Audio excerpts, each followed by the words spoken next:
నేను చెప్తూ వచ్చాను. ఎందుకనంటే నా జీవితంలో కూడా ఇటువంటి పరిస్థితి, అంటే నేను పుట్టినాటి నుండి నేను మా యొక్క స్వగ్రామము రాఘవాపురం, చింతలపూడి మండలం రాఘవాపురం. మీకు అందరికీ తెలిసే ఉంటుంది రాఘవాపురం, చింతలపూడి మండలం రాఘవాపురం. అయితే చింతలపూడి మండలం రాఘవాపురం గ్రామంలో నేను జన్మిస్తూ వచ్చాను.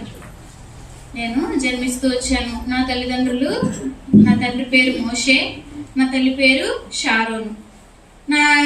నా జీవితం అంతా కూడా, మా యొక్క కుటుంబం అంతా కూడా సేవకుల కుటుంబం, యాజకుల సమూహం.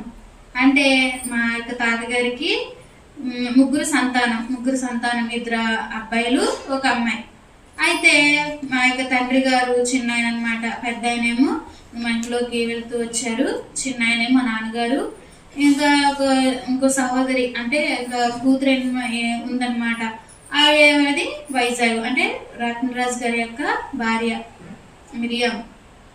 మీకు అందరికీ తెలిసే ఉంటుంది, ఏటిగేరంపేట వాళ్ళది.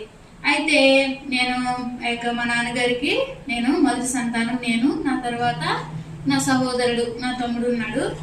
అయితే నేను పుట్టినప్పుడు ఈ యొక్క ఎందుకని లేఖన భాగం చదివిస్తూ వచ్చానంటే, నేను పుట్టినప్పుడు డాక్టర్లు, వైద్యులు అంటూ వచ్చారు, ఈ యొక్క పుట్టింది పాప కానీ ఈమె బ్రతకలేదు, ఈమెకి చలనం లేదు అని అంటూ వచ్చారు. అంటే ఏంటి, పుట్టిన తర్వాత బిడ్డ ఏం చేస్తుంది, ఏడుస్తూ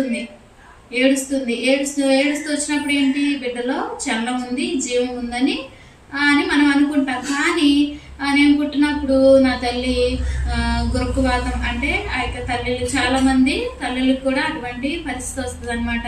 పుడితే ఉంటే బిడ్డ ఉంటుంది, లేకపోతే తల్లి మరణిస్తుంది, మేమైతే చెప్పలేము అని డాక్టర్లు అంటూ వచ్చారు. అయినప్పటికీ నాన్నగారు, అటు తాతగారు వాళ్ళు చాలా మంది పరిశుద్ధులు ప్రార్థన చేస్తూ వచ్చారు, చాలా మంది విశ్వాసులు ప్రార్థన చేస్తూ వచ్చారు. ఎందుకనంటే మా యొక్క కుటుంబంలో 5 మనవళ్ళకి నేను ఒక్కదాన్ని మనవరాల్ని. అంటే అటు మేనత్త వాళ్ళకి 2 అబ్బాయిలు, ఇటు పెద్దనాన్న వాళ్ళకి 2 అబ్బాయిలు, నాన్నగారికి మాత్రం నేను, మా తమ్ముడు, అలాగా జన్మిస్తూ వచ్చాం. ఇంకా వాళ్ళు ఒక్కటే అనుకున్నారు, ప్రభువా పుడితే నీ సేవకి అర్పిస్తాం, పుడితే బతికితే జీవం కలిగి ఉంటే నీ సేవకే అర్పిస్తాం అని చెప్పి వారు ప్రార్థన చేస్తూ వచ్చారు. అందుకనే నేను ఈ లేఖన భాగము చదివిస్తూ వచ్చాను. ఎందుకనంటే మన యొక్క శరీరము దేవుని సేవకి అర్పించుకోవాలి. అందువల్లనే